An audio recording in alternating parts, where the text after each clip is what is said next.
아버지 하나님, 여러 해 동안 혈루증으로 앓던 여인이 예수의 소문을 듣고 그 옷가에 손만 대어도 나음을 얻으리라는 간절함으로 군중들의 틈을 헤치고 예수의 뒤로 나아갔던 것처럼 오늘 밤 저희들이 동일한 가난함, 겸허한 마음, 그리고 간절한 마음으로 주 앞에 나와 기도하기를 원합니다.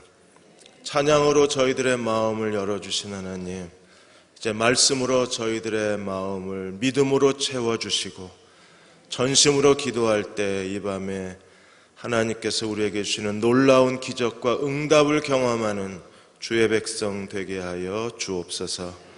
겸손히 주께 의탁합니다. 하나님, 한 주간 동안 피곤한 몸과 마음을 이끌고 주의 전에 나왔습니다. 성령으로 새롭게 하여 주시고 믿음을 붙들어 주시고 우리의 기도에 기름 부어 주셔서 전심으로 기도하고 새로운 능력을 옷 입는 이 밤이 되게 도와 주옵소서. 예수님의 이름으로 간절히 기도하옵나이다. 아멘. 옆에 계신 분하고 인사 나누겠습니다. 기도의 영이 함께 하시기 바랍니다 하고 인사하시겠습니다.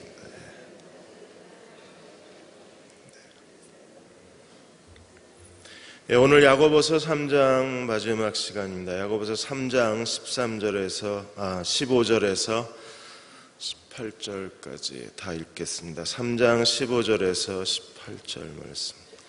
한 목소리로 같이 한번 읽겠습니다.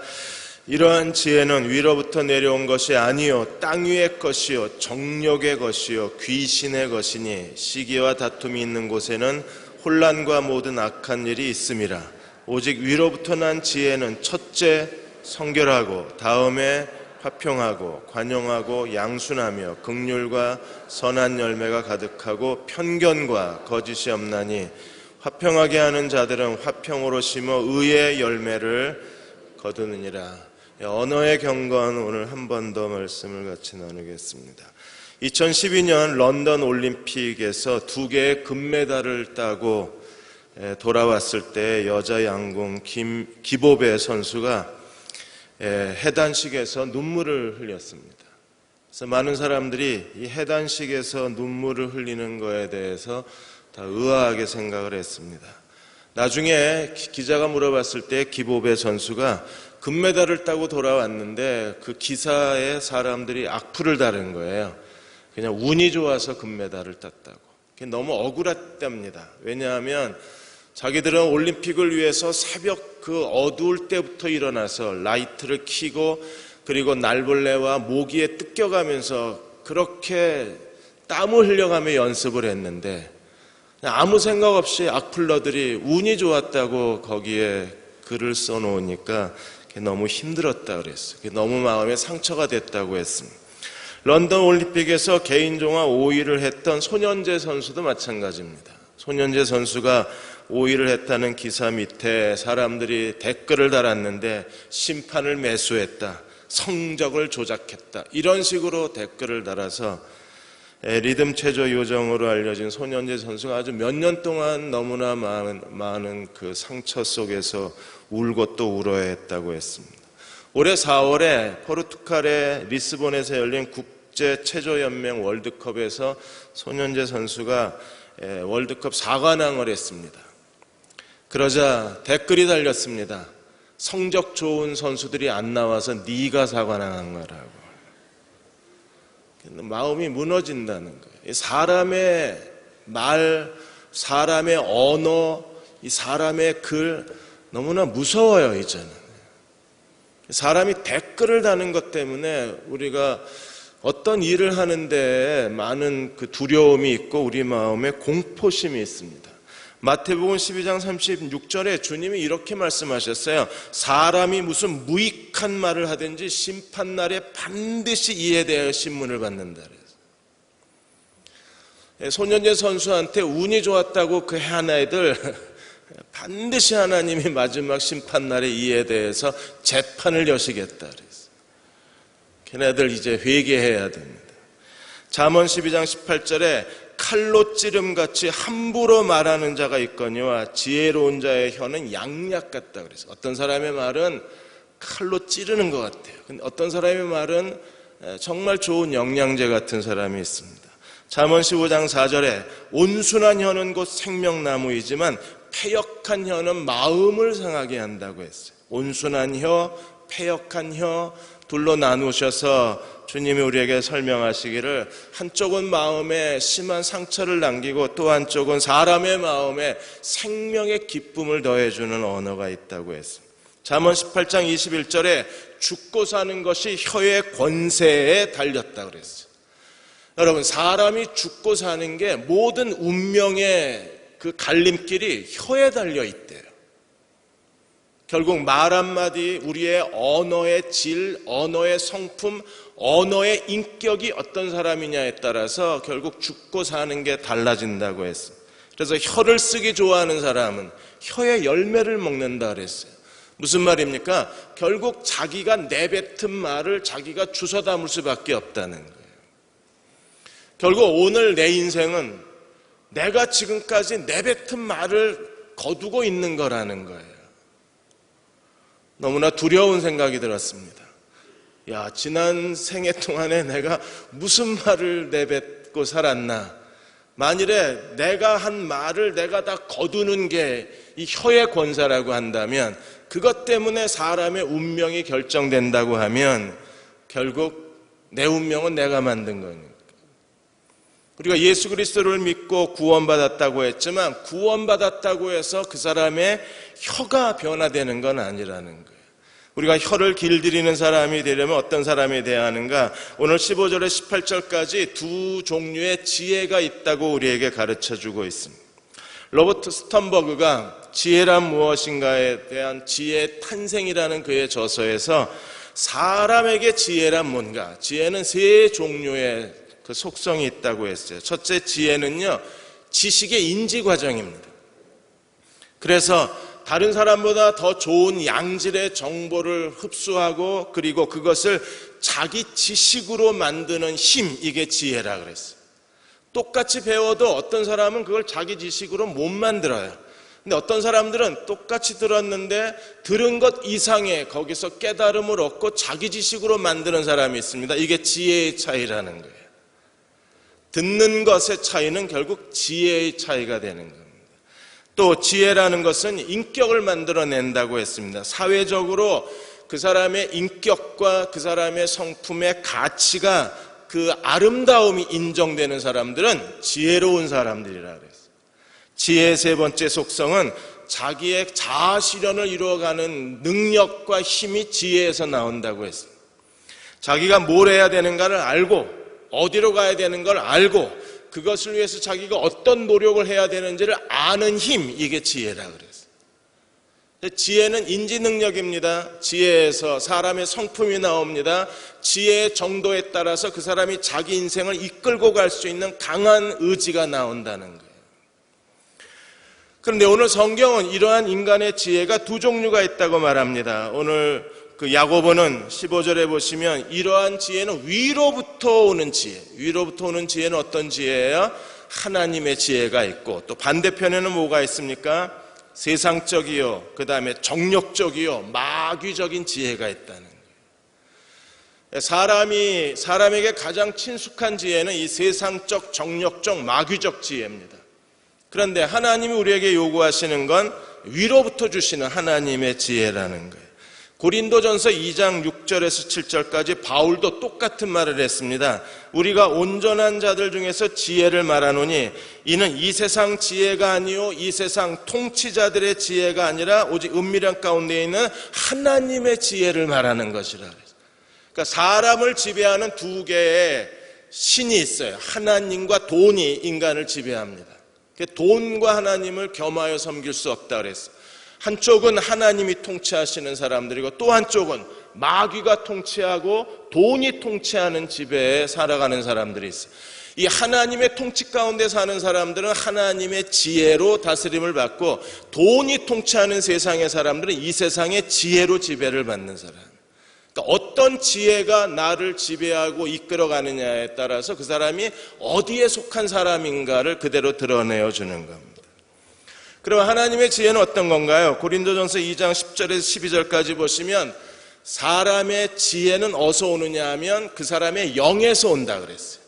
누가 우리를 지배하느냐? 통치자. 그 통치자에 의해서 어떤 지혜로 지배를 받느냐? 이 지혜는 어떤 영을 가졌느냐에서 나온다는 거예요. 그래서 통치자, 영, 지혜가 인간의 내면에서 보이지 않는 인간의 본성을 만들어가는 중요한 역학법칙이 되는 거예요. 만일에 우리가 세상의 그 돈의 지배를 받고 마귀의 통치 아래 산다면 우리는 이 세상 지혜로 살아가는 사람인데 이 세상 지혜 뒤에는 세상령이 있다는 거예요. 우리가 하나님의 지배 가운데 살면 하나님의 지혜로 행하는 사람인데 그 하나님의 지혜는 하나님의 영으로 통치를 받는다는 거예요. 그래서 10절에 12절까지 이렇게 말합니다. 오직 하나님이 성령으로 이것을 우리에게 보이셨나니 성령은 깊은 것, 모든 것, 하나님의 깊은 것이라도 통달하시느니라. 사람의 일도 누구만 알아요? 그 사람의 영 외에는 그 사람을 다 이해할 수 없는 것처럼 이와 같이 하나님의 일도 누구만 알아요? 하나님의 영만이 아시는 거예요. 그러므로 우리가 세상의 영을 받지 아니하고 하나님께로부터 온 영을 받았으면 우리는 어떤 사람이 됩니까? 하나님이 우리에게 은혜로 주신 것들을 다 알 수 있는 거예요. 우리가 세상의 영을 받지 아니하고 하나님께로부터 온 영을 받은 사람인 것을 믿으십니까? 우리 안에 하나님이 주신 영으로 우리가 체험을 받은 사람인 걸 믿으시나요? 그렇다면 세상의 영을 받은 사람들의 삶의 태도하고 하나님의 영으로 사는 사람들의 삶의 태도가 달라야 되는 거예요. 적어도 하나님의 영을 가진 사람들은 뭘 알아요? 하나님의 깊은 것을 통달한 사람이에요. 하나님이 어떻게 일하시는가를 알고 하나님의 뜻이 무엇인가를 알고 하나님이 무엇을 기뻐하시는가를 알고 행동할 수 있는 사람들이 하나님의 영으로 사는 사람들입니다. 한동대학의 자녀교육에 많이 알려진 이기복 교수님이 계십니다. 이 이기복 교수님이 그래도 자녀교육 전문가시니까 자기 딸은 그래도 성경적으로 키워야 되겠다고 결심을 하시고 자녀를 어려서부터 하나님 말씀으로 양육하는데 온 힘을 다 기울이셨어요. 고등학교에 올라갔는데 이 딸이 갑자기 성적이 곤두박질을 치기 시작하는 겁니다. 첫 번째 성적표를 갖고 왔는데 기가 막혔습니다. 이걸 성적이라고 받았어 소리 지르고 싶은데 그 소리 지르는 건 하나님의 영이 아니잖아요. 네가 도대체 한바탕 쏟아 부어주고 싶은데 그거 성적 가지고 자녀를 야단치는 건 세상령이잖아요. 그래서 이 딸을 끌어안고 엄마가 이렇게 말했습니다. 나는 성적 때문에 너에 대한 사랑이 변하지 않아. 네가 성적이 어떤 성적을 받아와도 엄마는 너를 변함없이 사랑한다. 엄마 고마워 이러고 아이가 너무나 밝게 웃는 거예요. 정신 차렸겠지 그랬는데 그 다음에 성적표는 더 떨어졌습니다. 속에서 확 그냥 쏟아붓고 싶은데 그럴 수가 없는 거예요. 여전히 성적은 상관없어. 네가 내 딸이라는 게 소중해. 네가 내 딸이어서 얼마나 기쁜지 몰라. 이렇게 칭찬하고 격려했습니다. 정신 차려야 되는데 얘가 다시 세 번째 성적표를 가져왔는데 손이 부들부들 떨리더랍니다. 내가 잘못하고 있는 건 아닌가. 이렇게 성적 상관없다고 계속 얘한테 얘기하다가 얘가 나중에 성적이 형편없어서 대학도 못 가면 어떻게 되나 순간 두려운 마음이 들더래요. 근데 이 아이는 그렇게 기분 나쁜 성적표를 들고 오고도 얼굴이 너무나 밝은 거예요. 어떻게 해야 되나요, 여러분? 여전히 끌어안고 괜찮아. 성적은 중요한 게 아니야. 네가 하나님을 사랑하는 한 그것이 부모의 나의 기쁨이다. 그렇게 딸을 칭찬을 하긴 했지만 마음에 여전히 두려움이 있는 거예요. 얘 이러다가 인생 망치는 거 아니야? 이런 생각이 들어가는 거예요. 인생 망치는 건가요? 너무나 밝게 웃는 딸을 뒤로하고 엄마가 슬며시 걱정이 돼서 하나님께 기도했답니다. 하나님, 제가 지금 제대로 하고 있는 건가요? 이렇게 하는 게 하나님 기뻐하시는 건가요? 이렇게 밑바닥 성적표를 갖고 왔는데도 제가 얘한테 사랑을 고백해야 되나요? 고민하고 기도하는데 성령께서 마음에 깨달음을 주시더랍니다. 성적 때문에 아이들이 너무나 고통스러워하고 스트레스를 받아서 성적표를 들고 길거리에 방황하는 아이들, 그 성적표 때문에 삶에 짓눌려서 가출하는 아이들, 그 성적표를 숨기려고 부모에게 온갖 거짓말을 해대는 아이들, 그래도 내 딸은 자랑스럽게 성적표를 들고 와서 너무나 행복하게 성적표를 주는 그 딸이 얼마나 고마운지 모르겠더랍니다. 세상 지혜와 하나님의 지혜의 차이예요. 우리가 어떤 지혜로 사느냐에 따라서 삶의 가치관도 달라지고 삶을 보는 시야도 달라지고 삶에서 우리가 해석해내는 인생의 목표 자체가 달라지는 거예요. 나는 어떤 지혜의 사람인가? 3장 15절에서 16절까지 세상적, 정욕적, 마귀적 지혜에 대해서 얘기를 합니다.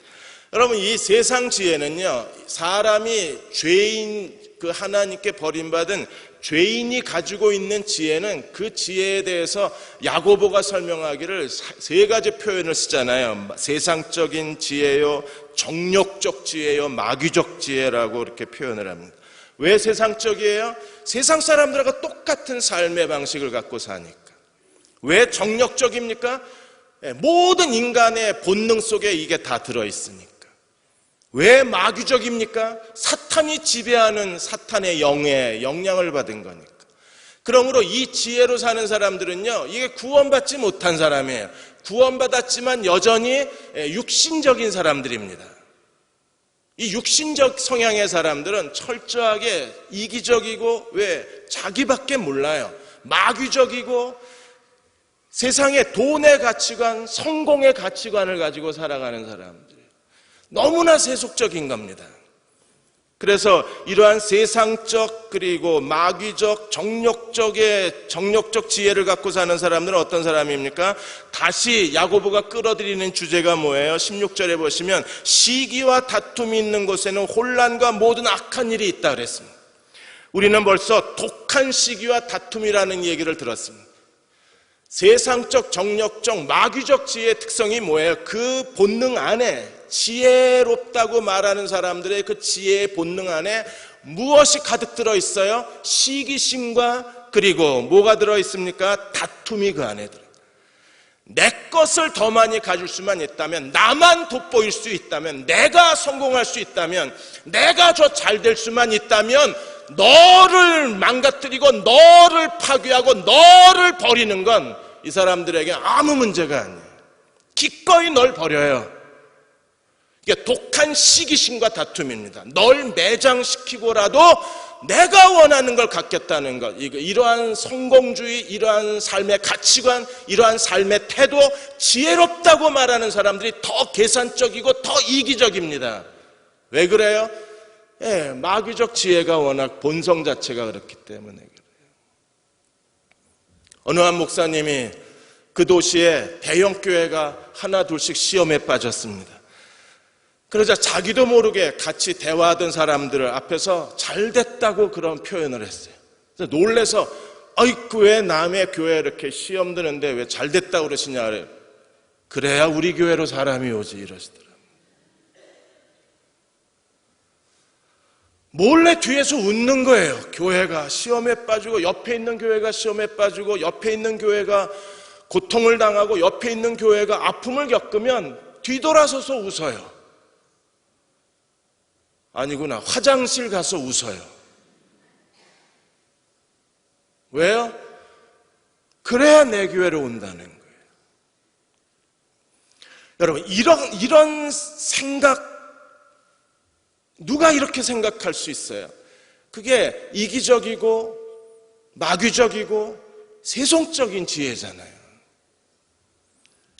야고보는 계속 우리에게 14절에도 독한 시기와 다툼이 있으면 자랑하지 말라고 했고, 그리고 오늘 16절에도 시기와 다툼이 있으면 결과가 어떻게 됐을까요? 모든 요란과 모든 악한 일이 있다는 거예요. 요란하다, 무질서와 혼란이 있습니다. 그리고 모든 악한 일이 있습니다. 이기적인 사람들이 가져오는 피해와 상처와 아픔이 길거리를 채우는 거예요. 그러므로 아직도 우리 안에 다른 사람보다 더 자기가 잘나야 하고, 다른 사람보다 자기가 더 잘 나가야 되고, 다른 사람보다 자기가 더 똑똑해야 되고, 다른 사람보다 자기가 더 많은 걸 가져야 되고, 다른 사람보다 자기가 더 성공해야 된다고 생각하는 사람들은 이 독한 시기와 다툼의 세상적 정력적 마귀적 지혜에 붙잡힌 바 된 사람들이에요. 그들은요, 그냥 어떤 사람들이 피해를 보든, 어떤 사람들이 아픔을 겪든, 어떤 사람들이 고통을 당하든 상관하지 않아요. 그냥 자기 길을 방해하는 사람이면 심지어 부모마저도 버려요. 정말 무서운 거 아닌가. 결국에 이 세속적, 정력적, 마귀적 지혜의 특성은 뭐예요? 사람에 대한 배려, 사람에 대한 동정심, 사람에 대한 긍휼이 없어요. 미국에서 목회하시는 한 목사님이, 그 교회에 아버지는 아주 한국의 유명한 대학 교수이시고 어머니는 아주 교양 있는 분이신데 그 아들이 그 교회에 유학을 온 거예요. 그래서 너무나 기뻤답니다. 그런데 이 아들이 정말 그 지식 있는 집안의 그리고 있는 집 집안의 자제처럼 잘 컸대요. 아주 행동도 예의 바르고, 그리고 행동도 아주 정직하고 잘 컸대요. 그런데 며칠이 지나지 않아서 청년들이 슬슬 이 아이를 피해요. 교인들도 이 아이만 옆에 오면 무서워서 피해요. 왜냐하면 이 아이가 사람들하고 얘기만 하면 그 언어에 도끼가 들어있는 거예요. 매사에 비판하고 정죄하고 비난하고. 그러니까 사람들이 처음에는 환영하는 마음으로 다가섰다가 입만 열면 독이 쏟아지니까, 그래서 청년들이 슬슬 피해요. 그래서 이 청년하고 목사님이 대화를 나누었어요. 왜 이렇게 애가 비판적인 아이가 돼? 그 말이 옳긴 옳아요. 옳긴 옳은데 사람들에게 상처를 주는 거예요. 여러분, 여기에 율법과 은혜의 차이가 있는 거예요. 우리는 어떤 때에는요, 율법보다는 은혜를 너무 강조해요. 다 괜찮다고 그러고 은혜주의로 나갑니다. 이것도 잘못이에요. 너무나 율법을 주장하다가 은혜를 잃어버리는 거, 이것도 실수예요. 율법과 은혜가 조화를 이루어야지 어느 한쪽에 치우치면 안 되는 거예요. 근데 이 청년은 어려서부터 엄격한 아버지 밑에서 크다 보니까 실수를 인정받지 못하는 거예요. 그러다 보니까 자기가 실수하면 안 되니까 다른 사람에 대해서 정죄감이 커져버린 겁니다. 만일에 우리가 하나님 앞에서 율법과 은혜의 균형과 조화를 이룰 줄 알아야지, 어느 한쪽에 지나치게 치우치거나 어느 한쪽에 너무 빠져 있으면 이게 올바른 게 아니에요. 왜? 전부 자기중심적인 거예요. 은혜롭게 이것도 이기적인 거고, 율법주의로 가는 거 이것도 이기적인 거예요. 왜? 나만 옳고 넌 틀린 거니까. 나만 옳아. 너는 다 잘못된 거예요. 나만 성숙해. 나만 똑바로 가는 거예요. 너는 잘못 가고 있다. 그래서 이게 독선적이 되는 거죠. 너무 은혜로 갑시다. 귀찮은 거예요. 너 때문에 시간 뺏기고 싶지 않은 거예요. 너 때문에 무거운 짐을 지기 싫은 겁니다. 그러니까 은혜로 합시다. 은혜로 합시다. 이건 정말 무서운 이기주의입니다. 우리가 만일에 이런 세상적, 정력적, 그리고 이 마귀적 지혜로 빠져 있다면 우리 교회 안에 도대체 어떤 일들이 일어날까요? 마태복음 7장에서 교회 공동체 안에 숨겨있는 이 세상적 지혜에 대해서 주님이 책망을 하셨는데, 7장 1절에서 3절까지 보시면 주님이 이렇게 우리에게 정면으로 도전하셨어요. 비판을 받지 않으려면 비판하지 마. 왜요? 도로 받는다는 겁니다. 다른 사람을 헤아리지 마라. 왜? 네가 그대로 받는다는 겁니다. 두렵지 않으시나요? 저는 이 말씀을 읽을 때마다 정말 두렵습니다. 왜냐하면 설교를 해야 하고 누군가를 상담해 줘야 하고 하나님의 뜻이 무엇인가를 말해 줘야 하는 제 입장에서는 자칫하면 한 걸음만 잘못 움직이면 뭐가 돼요? 비판이 되고 헤아리는 게 돼버리면 그 다음에 하나님이 그대로 내게 돌려주신다는 거예요. 만일에 하나님이 날 비판하신다. 이건 죽은 목숨 아닙니까? 조경호를 하나님이 국정감사 나오셨다. 야, 이게 어떻게 살겠습니까? 그날로 인생 끝나는 겁니다. 만일에 하나님께서 나를 헤아리시겠다. 법원 출두 명령을 하나님께서 출두 명령서를 나한테 보내시면 그날 저는 끝난 거예요. 그런데 하나님께서 네가 다른 사람을 비판하고 네가 다른 사람을 헤아리면 네가 도로밖에 하겠다는 거예요. 그럼 언제 우리가 비판할 수 있어요? 네 눈에 들보부터 빼고 비판하라는 거예요. 무슨 말입니까? 하지 말라는 거 아니에요? 아니 그러면 세상에 자기 눈에 들보를 빼고 밝히 본 다음에 형제의 눈 속에 있는 티를 책망해야 된다 그러면 언제 우리가 들보를 빼고 언제 우리 눈이 밝아져서 언제 누구를 책망해요? 하지 말란 소리지. 무슨 뜻이에요? 사랑으로 책망하라는 거예요. 사랑으로. 정말 그 사람을 세워주고 그 사람에게 생명력을 불어넣어주고 하나님 뜻대로 살기를 바라는 따뜻한 소망으로 우리가 책망을 해야지 비판을 위한 비판, 헤아림을 위한 헤아림을 하지 말라는 거예요. 여러분, 제가 여러분 눈에 그렇게 만족감을 못 드려도 저를 비판하거나 책망하시거나 악플 달지 마시고요. 그냥 조경호가 좋은 목사가 되기를 소망하는 따뜻한 마음으로 제게 격려를 해 주십시오. 뭐 쌓인 게 많으시나 봐요. 아멘 소리가 꽤 크시네. 그러면 사역하는 사람들은 어땠을까요? 주님께서 그리스도를 높이기보다 자기를 높이는 사람들을 주님이 경계하신 게 그게 마태복음 7장에서 계속 이어지는 말씀이에요. 그래서 7장 21절에서 23절까지 주님이 뭐라고 말씀하셨어요? 나더러 주여 주여 하는 자마다 다 천국에 들어가는 게 아니라 어떻게 들어가요? 하늘에 계신 내 아버지의 뜻대로 행해요. 주여 주여 열심히 있는 사람들입니다. 주여 주여 여기저기 뛰어다니는 사람입니다. 주여 주여 동해 번쩍 서해 번쩍하고 하나님을 섬기는 사람입니다. 그런데 주님은요 그렇게 활동적인 활동의 양보다 주님의 뭘 물으시겠다는 거예요? 아버지의 뜻을 행하고 있냐를 물으시겠다는 거예요. 왜요? 주여 주여 하는 그 활발한 봉사와 활동과 섬김이 자칫하면 그 뒤에 뭐가 숨겨져 있을 가능성이 있어요? 주님을 높이는 게 아니라 자기를 높이는, 그래서 오히려 자기 자랑의 한 측면으로 주여 주여 할 수도 있기 때문에 이게 사람의 자랑이 아닌가, 그거를 우리는 끊임없이 자기를 살펴야 되는 거예요.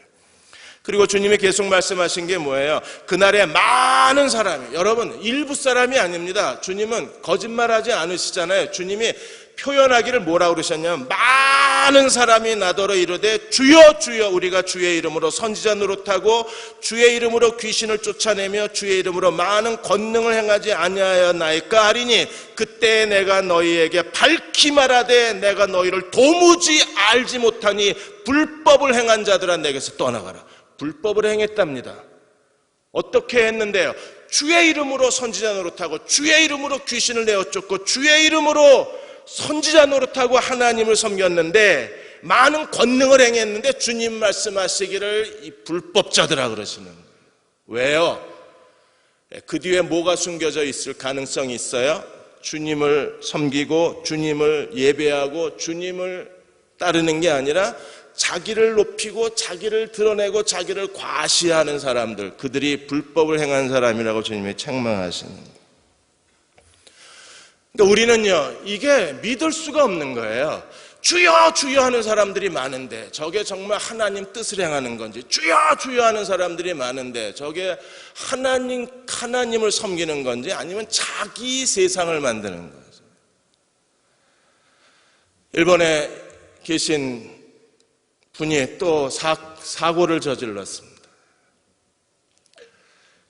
제가 그 일본 코스타 갔을 때 그 코스타를 주관하셨던 교회 목사님이셨는데 그냥 첫인상이 그냥 좀 안 좋아서 안 친하게 지냈어요.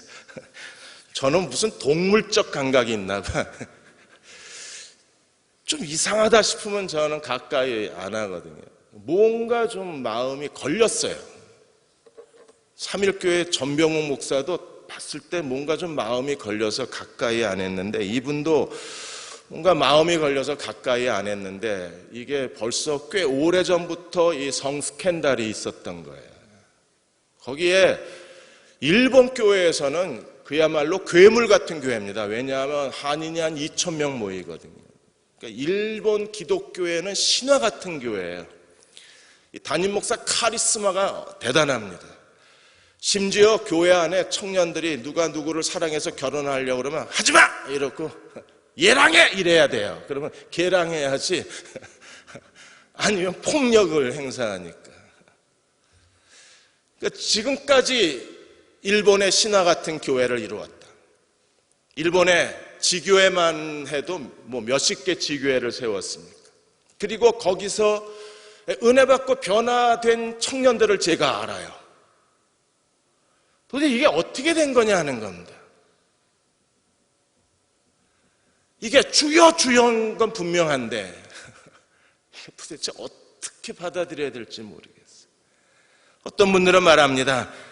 그래도 사람이 일시적으로 잘못한 거지 그 사람의 사역은 하나님이 기름 부으셨다는 거예요. 여러분, 오늘 마태복음 7장에서 주님이 말씀하신 것도 주의 이름으로 권능을 며칠 동안 행했다가 아니라 몇 년 동안 했다가 아니라 주의 이름으로 많은 권능을 행한 자들을 주님이 불법을 행했다 그랬거든요. 사람의 눈으로 이게 판단할 수가 없는 거예요. 우리가 더 하나님 앞에 지혜로워야 될 이유가 여기에 있어요. 우리는 믿음이 있다는 사람은 뭘로 보여줘야 돼요? 행함으로 보여줘야 돼요. 우리가 지혜로운 사람이면 뭘로 보여줘야 돼요? 온유함으로 보여줘야 돼요. 필라델피아에 로이스 폴로 판사님이 계십니다. 이분이 재판한 케이스 서류가 왔는데 마이클이라는 10대 아이에 대한 서류예요. 이 아이가 장난감 권총을 들고 택시 운전사를 위협을 해서 택시 운전사에게 $50를 강탈을 했습니다. 그것 때문에 이제 재판을 받는 거예요. 그런데 그 케이스 서류를 보던 이 포로 판사가 이 아이에 대한 너무나 긍휼의 마음이 생겼습니다. 왜냐하면 이 아이가 고등학교를 다니다가 여자친구 애를 임신시킨 거예요. 여자친구를 임신시켰는데 웬만한 아이들 같으면 여자를 버리거나 외면을 하는데 이 아이는 그 임신한 여자친구의 아이를 낳고 아이를 키운다고 고등학교를 중퇴를 한 겁니다. 그리고 그때부터 정말 열심히 아르바이트를 한 거예요. 이 아이를 낳고 자기 여자친구를 돌보고 아이를 돌보겠다고 정말 성실하게 하고, 그리고 학교를 중단한 거에 대해서 학교 다닐 수가 없으니까 틈틈이 저녁에 커뮤니티 센터에 가서 공부를 해서 그래서 대학 입학 검정고시도 합격을 하고 아이도 태어나고 이제 아이하고 행복하게 열심히 일하면서 아이를 돌봤는데 어느 날 갑자기 그 직장에서 얘가 아무 이유도 없이 쫓겨난 거예요. 사정을 했답니다. 우유값이 있어야 되니까 아이를 내가 돌봐야 되니까 제발 좀 봐달라 그러는데도 주인이 사정없이 얘를 내쫓아 버린 거예요. 그러니까 너무 허탈한 겁니다. 이제 가정은 내가 어떻게 돌봐야 되나, 그리고 이 아이를 내가 어떻게 책임 있게 감당해야 되나, 이게 너무나 마음에 절망감이 드니까 아이가 당장 먹을 걸 가지고 들어가야 되는데 빈손이니까 그래서 할 수 없이 장난감 총을 들고 택시 강도를 한 거예요. 그런데 필라델피아의 법원에서는 이 판결에 대해서 이런 범죄면 유죄고 이게 2년 판결, 최소 2년 판결을 때려야 돼요. 만일에 이 포로 판사가 생각을 한 겁니다. 이 아이를 2년을 때려버리면 2년 동안에 이 아이는 누가, 그 아이의 엄마하고 애는 누가 키울 거고 2년 동안에 모든 걸 다 빼앗겼다고 절망한 이 마이클은 그 교도소 안에서 얼마나 세상에 대해서 분노하고 저주하겠나. 그러면 이 아이는 더 큰 범죄자가 되어서 세상에 나올 게 뻔한 거예요. 그래서 판사가 임의로 이 아이에게 11개월을 때렸습니다. 11개월을 때리면서 교도소에 수감하지 않고 직장을 다니면서 죄수 생활을 하도록, 아침이면 출근하고 저녁이면 교도소로 돌아가는 거예요.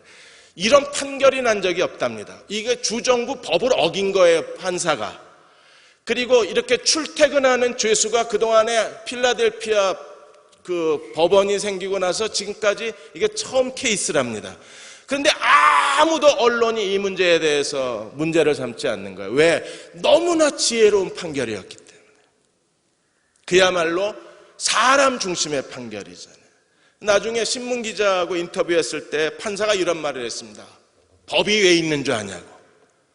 법은 사람의 인생을 망가뜨리려고 있는 게 아니라 법은 망가진 사람의 인생을 회복하는 게 법이라고. 얼마나 멋진 사람입니까? 세상적 지혜를 가지고 이해가 되지 않는 거예요. 이런 지혜를 가진 사람들은 어떤 사람이에요? 지혜에 온유함이 있는 거예요. 온유함이 없으면 지혜가 없는 거예요. 온유함이 있어야 지혜가 있는 거예요. 그래서 17절, 18절에서 하나님의 지혜에 대해서 야고보가 이렇게 설명합니다. 오직 위로부터 난 지혜는 첫째 성결하고, 모두 8가지 속성이 있는데 크게 나누면 둘이에요. 하나님께 대해서 지혜는 성결한 겁니다. 무엇이 하나님을 기쁘시게 하는가를 아는 거예요. 무엇이 하나님께 거룩한 걸 알아요. 어떻게 행동해야 하나님께 경건하다는 걸 아는 겁니다. 그래서 지혜로운 사람이 하나님께 성결해요. 대제사장은 보석 면류관을 썼는데 이 보석 면류관에 대제사장은 어떤 글자를 새겨 넣었습니까? 여호와께 거룩이라고 새겨 넣었어요. 그게 지혜입니다. 지혜로워야만 하나님께 우리가 성결할 수 있는 거예요. 그 다음에 하나님께 대해서는 성결하고 사람들에 대해서는 어떤 사람이 돼야 되나요? 사람들에 대해서는 7가지 성향이 있는데 화평하고 관용하고 양순하고 긍휼과 선한 열매가 가득하고 편벽과 거짓이 없나니. 7가지가 인간관계 속에서의 지혜가 보여주는 특성들입니다. 그래서 지혜로운 사람은 어떤 사람이에요? 화평케 하는 사람들은 화평으로 심어 무엇을 거두는 사람입니까? 의의 열매를 거두는 사람입니다. 그러므로 사람들 가운데에서 화평을 추구하는 사람들, 아니 화평을 만들어가는 사람들. 그렇다고 하나님의 율법을 무시하는 게 아니라 하나님의 율법과 하나님의 의의 기준 아래서 가능한 그 안에서 사람들, 무너진 사람들, 버림받아야 마땅한 사람들, 사람들 눈에 볼 때 쓸모없어 보이는 사람들, 저런 사람들은 한번 그 하나님 앞에 징계를 당해야 된다고 생각하는 그런 사람들, 그들을 어떻게 하나님 앞에 회복할 줄 알고 그들과 더불어서 하나님의 화평을 베풀어 주는 사람들. 그래서 화평의 사람들은 어떤 사람들이에요? 화평으로 심어 뭘 거두는 사람입니까? 의의 열매를 거두는 사람이에요. 의의 열매는 화평을 심지 않으면 절대 거둘 수 없는 게 의의 열매입니다. 하나님께서 예수 그리스도로 말미암아 우리를 값없이 칭의, 의롭다 하신 걸 믿으십니까? 여러분, 하나님이 우리를 값없이 칭의, 의롭다 하실 때 어떤 일이 일어났어요? 우리는 죄인입니다. 하나님을 떠난 존재들입니다. 하나님과 원수된 사람들입니다. 하나님을 대적한 사람들이었습니다. 하나님의 이름 앞에 더러운 냄새가 코를 찔렀던 사람입니다. 그런 우리를 그리스도께서 십자가의 죽으심으로 말미암아 그 큰 사랑으로 값없이 하나님의 그 피의 용서로 말미암아 우리의 모든 죄를 용서하셔서 우리를 죄를 짓지 않는 사람처럼 우리를 의롭다 하신 게 그리스도가 우리에게 주는 칭의의 은혜예요. 그렇다면 이렇게 값없이 용서를 받고 의롭다 하심을 받은 사람들은 우리는 또 다른 사람들에게 용서를 베풀고 또 다른 사람들에게 화평을 심어서 그 사람들 인간관계 속에서 의의 열매를 거두어야, 그래야 하나님 앞에 진정한 의인이 되는 거예요. 나 예수 믿고 의롭다함을 받았어, 할렐루야, 아멘. 소용없어요. 반드시 의인은 의의 열매를 맺어야 의인인 거예요. 샘물에서 짠물이 나오면 그건 짠샘이에요. 그런데 샘물에서 단물이 나오면 그건 단샘인 거예요. 결국 우리가 바깥에 뭘 내놓느냐에 따라서 그 사람이 어떤 사람인가가 드러나는 것처럼 우리가 하나님 앞에 의롭다함을 받은 사람이라면 모든 곳에 화평을 심고 의의 열매를 거두어야 돼요. 이 화평은 어떻게 이루어질 수 있어요? 하나님께 맡기는 겁니다. 그리고 하나님이 그 사람을 변화시킬 수 있는 분이심을 우리가 믿어야 되는 거예요. 하나님이 여러분의 남편을 변화시킬 수 있는 하나님이심을 믿으십시오. 그래야 화평을 심을 수 있는 거예요. 그렇지 않고 하나님이 변화시킬 거라는 믿음이 없으면요, 우리는 어떤 사람과도 더불어 화목할 수 없어요. 미국의 레드북이라는 여성 잡지가 있는데, 이 레드북에서 남편과 아내 사이에, 그 다음에 남자친구와 여자친구 사이에서 남자들에게 해주면 좋을 5가지 말에 대해서 선정을 했습니다. 이 말을 하려면요, 이게 하나님께 대한 믿음이 없으면 절대 이 말 못 해줍니다. 믿음이 있어야지 이 말을 해줄 수 있어요. 하나님이 이 남자를 변화시켜 줄 거라는 믿음이 있어야 이 말을 해줄 수 있어요. 그 제일 먼저 해줘야 될 말이, 당신 그 정도면 몸짱이라고 얘기를 해주셔야 돼요. 배가 출렁거려도 상관없습니다. 체중계가 자꾸 1년에 하나씩 망가져도 정말 상관이 없습니다. 그래도 그 정도면 당신 몸짱이야 얘기를 해주면요, 남자가 그때부터, 지혜로운 남자는 운동을 시작할 것이고 미련한 남자는 그래도 자신감은 갖는다 그랬어요. 몸은 상관이 없어요. 자신감을 갖는 게 중요하지. 그 다음에 고마워라는 말. 여러분, 파트너로부터, 아내로부터, 여자친구로부터 고맙다는 이 칭찬을 받는 사람들은요, 상대방을 더 고귀하게 생각을 한대요. 마음의 진심일수록 더 좋다 그랬습니다. 당신이 자랑스러워, 그리고 사랑해, 이것 좀 도와줘, 이런 5가지 언어야말로, 여러분, 이 말이 입에서 나오려면요, 정말 남자를 주의 손에 의탁하기 전에는 이 말이 안 나와요. 사랑해라는 말을 하신 지가 80년대 하셨나요? 90년대셨나요? 이 말이 왜 안 나와요? 이제는 말하기조차 싫어요. 너무나 사람이 실망스러워서. 그런데 우리가 하나님의 손에 의탁했으면 다시 어디서나 화평을 심을 수 있고, 우리가 화평을 심는 동안에 하나님께서는요, 우리에게 의의 열매를 거두게 해주시겠다. 그러므로 교회가 진정한 화평의 공동체가 되기 위해서는요, 우리가 사람을 하나님의 손에 맡길 줄 알아야지 화평을 심고, 그리고 우리는 어떻게 할 수 있어요? 의의 열매를 거둘 수 있는. 요별교회의 한동선 목사님이 어느 날 돈을 모으고 교회에서 재정을 허락해 주셔서 부모님하고 한국에 있는 고향 교회에 있는 어르신 30명을 데리고 이집트하고 성지순례 관광을 떠나셨어요. 그래서 그 교회가 이 모든 비용을 다 후원을 하셨습니다. 그런데 이제 이스라엘에서 이집트로 넘어가야 되는데, 이스라엘에 가이드를 했던 한국인 가이드는 가고, 이제는 이집트 쪽의 한인 가이드가 이제 기다리고 있는 상황에서 이집트 국경을 통과해야 되는데, 아무리 기다려도 국경 직원이 아무 말도 안 하는 거예요. 그래서 한참을 기다리다가 국경 직원에게 가서 왜 우리 안 보내주냐 그랬더니, 당신들 비자를 사서 여권에 패스포드에 붙여야지 통과시켜 준다는 거예요. 그런데 이스라엘 가이드도 그 말 안 하고, 이집트 가이드들도 아무도 그 말을 안 하고, 멍하니 그 노인들이 그 비좁은 국경 초소에서 1시간을 넘게 기다린 거예요. 얼마나 목사님이 미안해요. 그래서 잠깐만 여기 그늘에 앉아 쉬시라 그러고, 얼른 가서 비자를 사다가 다 일일이 패스포드에 다 붙여드리고, 그리고 다시 줄을 섰는데 또 직원이 안 불러요. 아니, 우리 비자 샀는데 왜 안 보내주냐 그랬더니, 가이드가 와야만 당신들 갈 수 있다는 거예요. 이 가이드는 다 알 거 아니에요. 그러니까 목사님 화가, 분노가 여기까지 찼습니다. 뻔히 아는데 아무도 이 얘기를 안 해준 거예요. 그리고 이집트 한인 가이드는요, 자기네들이 벌써 1시간, 2시간 늦었으면 와봐야 될 거 아니에요. 근데 얼굴도 안 보이고, 그래서 전화번호를 주면서 국경 직원한테 이 사람한테 전화 좀 해달라고 그랬더니, 자기는 지금 전화를 못 해준대요. 왜? 지금 하루 5번 기도 시간이라, 기도 시간이 시작됐기 때문에 내가 지금 기도하는 마음으로 일을 하고 있기 때문에 못 해준다는 거예요. 그래서 꼼짝없이 기도 끝날 때까지 기다린 겁니다. 기도 끝나고 전화를 해주니까 그제서야 가이드가 뭐라고 그랬는지 직원이 이제 보내주는데, 저쪽에 관광버스가 서 있고 그 한인 가이드가 서 있는 게 보이는 거예요. 그 순간에 한동성 목사님의 마음속에 분노가 차올라. 너 오늘 죽었다. 어떻게 이렇게 우리를 대할 수 있냐. 그래서 내가 한인 가이드는 안 하려고 했는데 내가 이 한국 가이드를 선택한 게 일생의 실수라고 씩씩거리고 가는데 갑자기 자기 앞을 확 지나가는 사람이 한 분이 계신 거예요. 아버지가 벌써 아들이 화가 난 걸 알아차리고 아버지가 먼저 뛰어가셔서 가이드가 버스 앞에 서 있는데 가이드 손을 잡으면서 3시간이 늦은 거예요. 벌써 약속 시간보다.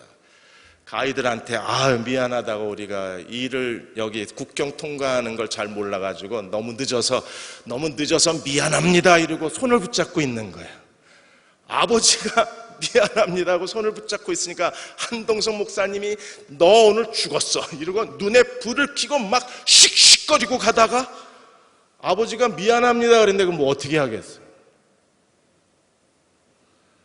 그냥 거기서 멍하니 서 있었대요. 그랬더니 노인들도 막 가이드 이놈 저놈 막 어쩌고 저쩌고 이놈 저놈 욕을 하고 가다가 갑자기 목사님 아버님이 정중하게 미안합니다 그리고 손을 잡고 있는 걸 보니까 이 할아버지 할머니가 또 얼마나 착해요. 우리나라 한국의 할아버지 할머니가 다 가서 미안합니다 그리고 버스를 탄 거예요. 가이드가 얼굴이 사색이 되더랍니다. 뻔하잖아요. 야, 오늘 죽었다. 3시간을 거기서 그렇게 헤매게 만들었으니까 가이드도 마음을 단단히 먹고 이를 악물고 조금만 견디자. 돈을 벌어야지. 뭐 이러고 서 있었겠죠. 그런데 갑자기 미안합니다. 할 수 없이 한 목사님도 가셔서 미안합니다. 그리고 이집트 여행을 하는데요. 최고의 서비스를 받았대요. 누구한테? 한국인 가이드한테. 그 악명 높은 한국인 가이드. 뭘 심었어요? 화평을 심었어요. 그럼 뭘 거두었어요? 의의 열매를 거두었어요. 여러분, 우리의 혀가 의의 열매를 거두어야 돼요. 여러분들이 입만 열면 주변 사람들이 행복해져야 돼요. 여러분들이 입만 열면 사람들이 즐거워져야 돼요. 여러분이 입만 열면 사람들이 생명으로 충만해야 합니다. 그래서 잠언 18장 4절에 뭐라 그랬어요? 명철한 사람의 입은 깊은 물과 같고 지혜의 샘이 솟구쳐 흐르는 냇물과 같다 그랬어요. 어떤 사람의 혀가? 명철한 사람의 입이요. 깊은 물과 같고 지혜의 샘이 솟구쳐 흐르는 냇물과 같다 그랬어요. 여러분들의 입에서 하나님의 지혜가 넘쳐나시는 그리스도의 종들이 되시기를 주의 이름으로 축원합니다. 기도하겠습니다.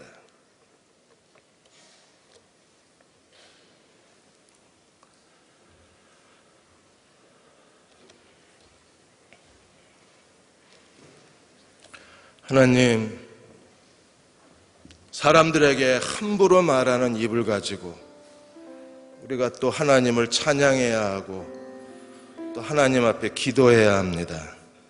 우리의 입술을 정결케 하여 주옵소서. 입술의 모든 악을 용서하여 주옵소서. 그리고 진심으로 기도하는 이 밤의 기도를 들으시고 응답하여 주옵소서. 하나님의 지혜로 충만한 종들이 되고 싶습니다. 지혜롭게 행하게 하여 주옵소서. 오늘 이 밤에 무릎 꿇어 기도하는 저희들 하나님의 지혜를 부어주셔서 구하면 주시겠다고 하신 약속을 믿습니다. 후히 주시고 꾸짖지 아니하시는 하나님의 은혜를 믿습니다. 이 밤에 저희가 지혜를 구합니다. 하나님, 하늘을 열어주시고 하나님의 지혜를, 위로부터의 지혜를 물붓듯 부어주옵소서. 우리의 찬양 입을 열어 찬양케 하시고 입을 열어 기도할 때 하나님, 저희의 기도를 응답하여 주옵소서. 겟세마네 동산에서 주님이 힘쓰고 해서 더욱 간절히 기도하시고 하나님의 뜻을 분별하시고 십자가로 나아가셨습니다. 오늘 밤 저희들이 힘쓰고 해서 더욱 간절히 기도하여 하나님의 지혜로 충만한 저희 모두가 되게 하여 주옵소서. 찬양의 기름 부어주시고 기도를 들어주시고 오늘 밤 응답하여 주옵소서. 예수님의 이름으로 간절히 기도하옵나이다. 아멘.